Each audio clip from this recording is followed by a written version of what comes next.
It says I'm live.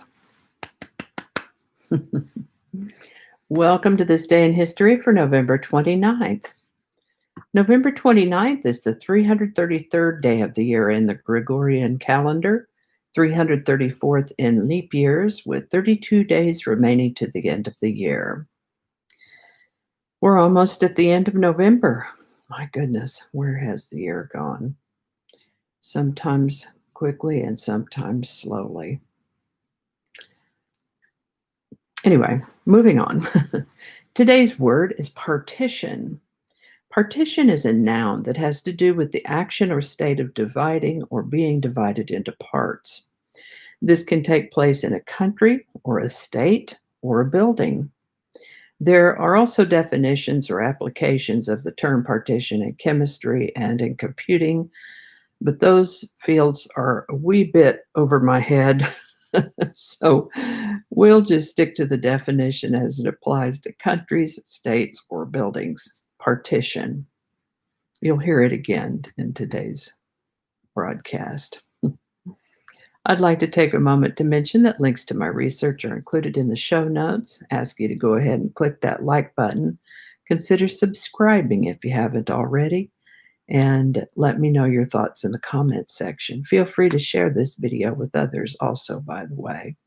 And remember, there is a link in the show notes of the playlist for my This Day in History series, and I'll put another link up in the corner there, also the iCards. Alrighty, with that, we're going to get started with, oh yikes, a strong 6.6 earthquake in southern Italy on November 29th, 1732. San Jose, California was founded on November. Why do I keep trying to call it September? It's November. San Jose, California was founded on November 29th, 1777.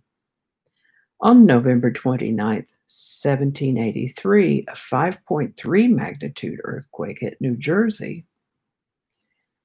This is the birthday of Christian Andreas Doppler, born November 29th, 1803. A brilliant mathematician and physicist, he discovered the principle that we now know as the interesting and useful Doppler effect. He lived to the age of 49. This is the birthday of Jean-Martin Charcot, born November 29th, 1825.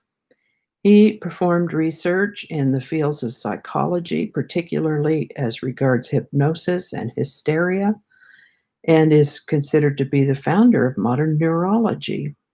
He lived to the age of 67. This is the birthday of Louisa May Alcott, born November 29th, 1832. An author, she wrote lots of things, but she's particularly known for her books Little Women and Little Men. And I failed to note how long she lived. Oh well, maybe next time. She is no longer with us, though, because she was born in 1832. November 29th, 1877, Thomas Edison first demonstrated his phonograph.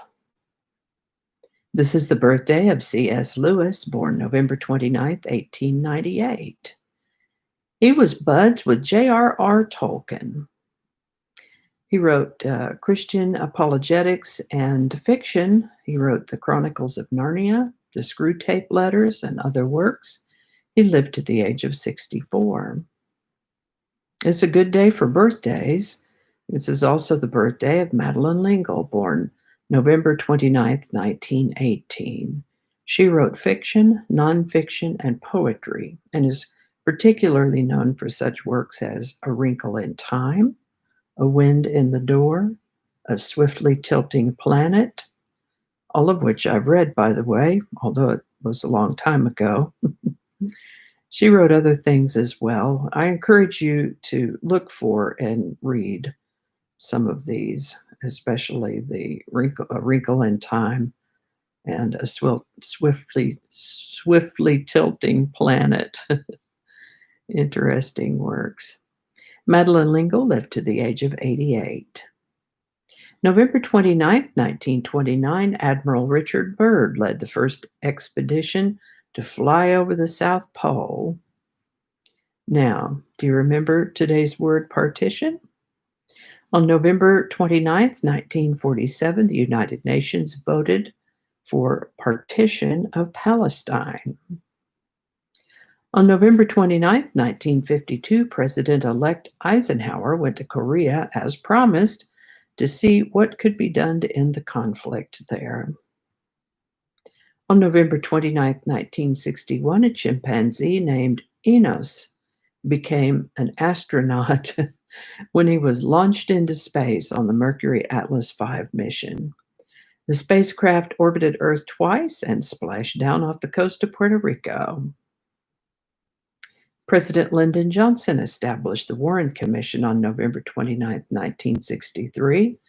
And if you happen to be too young to remember what that is or what it's about, this was the body assembled to investigate the assassination of President Kennedy. The Beatles song, I Want to Hold Your Hand, was released on this day in 1963. The video game Pong by Atari was released on November 29, 1972. Pong was the first commercially successful video game. And look, released just in time for Christmas. Anyway, that's all I have for you today. I hope you learned something you didn't know before. I know I sure did. I always do. Let's see here. Again, I want to remind you that links to my research are included in the show notes. I'll be sure and put a thing up in the corner there with the playlist, although the playlist is in the show notes as well. Thank you so much for watching. Give it a like. Tell everybody else about it. And I'll see you next time.